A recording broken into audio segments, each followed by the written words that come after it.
What is going on, y'all? Welcome back to the Locks DFS MLB breakdown. My name is Narang. I'm from locksdfs.com, and I'll be breaking down this 10-game main slate on DraftKings and FanDuel for Tuesday, April 2nd.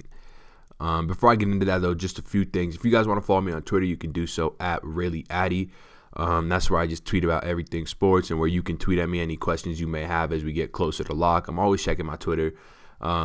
I'm also in the member Slack chat a ton right up until lock. So if I don't get back to you, I'm sorry. But if you're not a member, your best chance of reaching me on Twitter at ReallyAddy. So go ahead and give me a follow there if you're interested.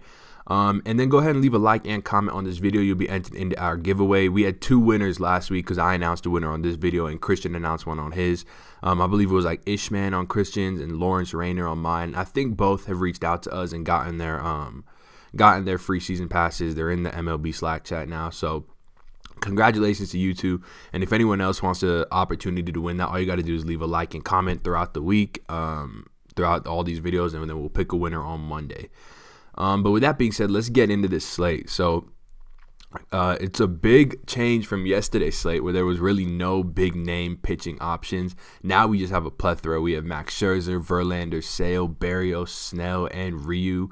Bumgarner, Stroman, Freeland, Greinke, they're all up here. So a lot of big names pitching. And just because of that, I think that the most direct route to cash for me at least is going to be getting two of these pitchers above 9.3K in your lineup. There are some slates where you can justify paying down at your second SP2 if there's some bats in some real good spots or just not a lot of great pitchers available. Yesterday was one of those slates. There was a Felix Pena slate to start the season. That was one of those slates, but this is not one of these slates. This is a slate that if you want the best chance of cashing, you should have two of these top six guys in your lineup. My favorite point per dollar guy out of all of them is going to be Blake Snell. He's just crazy underpriced in 9,500. I'm not going to put up his 2019 numbers because it's just in a very small sample size where he kind of got beat up by the Astros, so they don't look great. But 2018, a way bigger sample size, 3.3 xFIP to righties, 2.63 xFIP to lefties. He generates ground balls at an above 45% clip, limits hard contact, just a all-around elite pitcher. The only thing that you can look to for some regression is his left-on-base percentage. It's around 88% on the year. No pitcher is going to have really an 88% left-on-base percentage. So do expect that to regress a little bit against him. But he's still an ace. I mean, he may not be the best pitcher in baseball. May not be a Cy Young, but he's still going to be an ace. Last year, this was the Rockies on the road, 78 weighted run created plus, 24.1% strikeout rate, mediocre walk rate, just a really, really bad hitting team on the road. And a few of their best bats are lefties as well with David Dahl and Charlie Blackmon. So it's nice having the platoon advantage against them. But Blake Snell, by far my highest price or my favorite point per dollar high price pitcher, and I think that's going to be reflected in the ownership. Early, I can see him looking like he's going to generate quite a bit of ownership on this slate. He's head and shoulders above everyone else, so love him a lot here. And then another guy I like a lot. There's notes on all of these guys. Scherzer, there's a little bit of weather issues in this game. He's facing Bryce Harper and the Phillies. That'll be a great game to watch. Verlander, he's going up against a Texas team that rolls out a bunch of lefties, and he's a guy, this is Verlander splits last year. He's a guy with dominant breaking balls, similar to Garrett Cole. They actually have better numbers on lefties because those curveballs to lefties are really hard for them to pick up. 2.75 xFIP to lefties, 3.28 to righties, an increased K rate by 2, a little over 2 strikeouts per 9 to lefties. It's 13.41 K per 9 to lefties, 11.15 to righties. So even Justin Verlander, look at the hard contact. He's limiting it to 27.5%. And this Texas lineup is going to be littered with lefties. So actually a benefit to Verlander. Love him a lot here. Chris Sale got shelled last game. His velo's down. His velo was down towards the end of last season as well, and he did take it pretty easy in spring training, so he could just be working back into it. It's an interesting slate where Chris Sale turns into a bit of a GPP option, but for 10.5, if you believe he's healthy, he should probably be a lock in your lineup. But the guy I want to talk about a little bit more, I know I spent 5 minutes on it, is Hyunjin Ryu. He's stepping into our favorite matchup, at least my favorite matchup so far throughout this season is lefties versus the Giants. They just roll out so many lefties in their lineup, it just doesn't make that much sense. We saw their regular lineup versus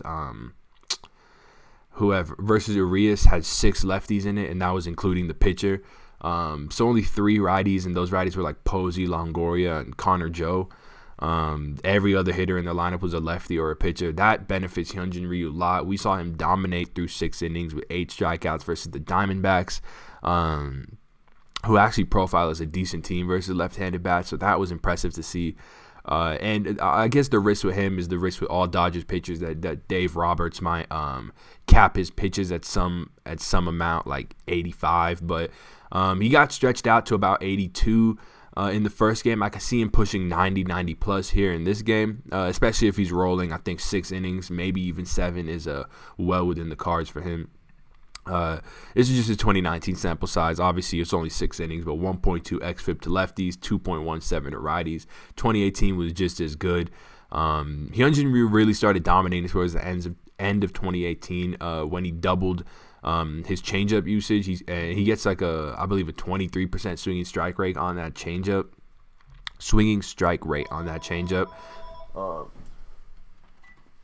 Turn that off. And this San Francisco Giants team profiles as a pretty bad team versus the changeup. A lot of their hitters do not hit the changeup well, so it could be a great spot for him to rack up a big score.